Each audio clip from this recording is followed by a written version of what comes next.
it was initiated as a journal in the University of Glasgow. Glasgow, of course, is in the west of Scotland, is in one of the areas which was most notable for its economic decline. The city itself had all sorts of problems that public policy was attending to. The university then, through the initiative of a particular professor, Donald Robertson, set up a unique department indeed for those times, a research department called Department of Social and Economic Research, which didn't just look at urban questions but looked at management, labour issues and so forth. And as part of that, it was decided that as there wasn't really a journal at that time that looked at urban and regional issues in the sort of way that was envisaged, that a journal was appropriate. So the journal was set up, and the articles were a mix very much of academic articles and policy articles indeed in the early days.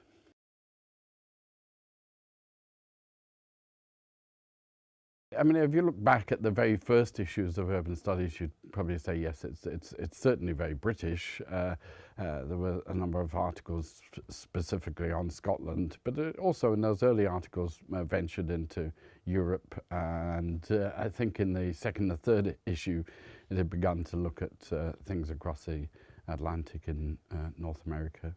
The theoretical issues mainly were geared up around the idea of how the state could intervene in a positive sense to bring about greater economic growth. So growth pole theory, for example, was very much in vogue in the 1960s, and that occupied certainly people's minds in a number of articles. There were questions about congestion and problems of overconcentration, regional imbalance. As a result of major shifts that were going out in the wider world, that there was a flowering, or beginning of the flowering of what we call urban studies, and the journal reflected that in some ways. Of course, Lefebvre himself wasn't really translated into English until the 1990s, so it took quite a time for him to percolate through. But yes, by the time we got into 1970s, then we were beginning to become more critical. It wasn't just a question of, say, if we took an issue like segregation, then it wasn't a question of just doing a factorial ecology type analysis to look at how different social groups were divided in the city, but to stand back and begin to ask questions, bigger questions in relation to segregation. Of course, by that time, we'd had the race riots in North America, and so those clearly did raise those kinds of broader issues.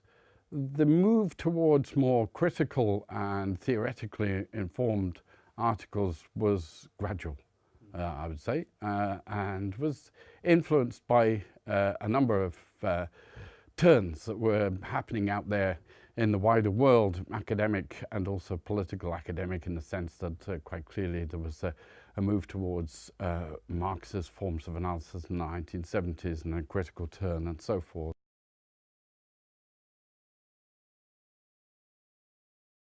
The journal itself has become multidisciplinary. I mean, if you're dealing with the city, then you need to be aware of looking beyond the fences that are created by the different disciplines through which we normally undertake higher education. So in other words, the economic needs to be aware of the social and so forth. The content of it is multidisciplinary. If you looked at the way in which the journal publishes in its special issues, you'd see that some were certainly rooted in questions of, for example, housing, of economic development, of governance, of ones that are closer to the cultural turn as it manifests itself in different ways within the city. We have a special issue coming out about the geography of the urban night, for example. So it's multidisciplinary. It's also interdisciplinary, and many articles actually reflect that. So if you were to ask me what particular ways it's going to develop in the future, then in a way, it's going to extrapolate from the position that it's in, and there are particular, because it's already a very strong journal in terms of the interdisciplinarity of much of the content, and the awareness that the urban is something that cuts across disciplinary boundaries. Having said that, then I think there are certainly going to be a number of issues that arise in relation to the future, which I certainly would like the journal to take greater account of. One is an historical dimension. I don't necessarily mean going back 100, 200 years, but the recent past, the fairly recent past, the last 50, 80 years, that sort of time scale, needs to be brought in and understood much more within our analysis, both theoretical and also empirical.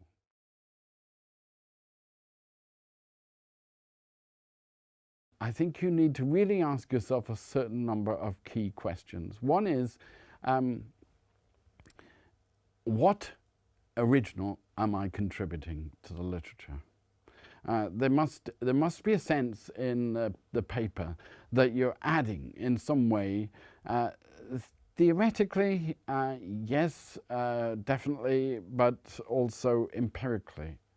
Within the contribution, and you should flag that. In other words, don't be shy at that point. Say this is what where there's a gap in the literature, and this is where the Article 10 is going to attend to, and that is possibly really the most important point, because obviously academic journals and urban studies is no exception, wish to take the agenda forward. They don't want to stand still with it. And so the emphasis on novelty and academic novelty within the article is all important. And I'd certainly, though, encourage, particularly as young researchers that have the task of needing to make a mark for themselves in the academic world, so their need for establishing themselves in key academic journals is certainly there. I'd certainly encourage them to do that. And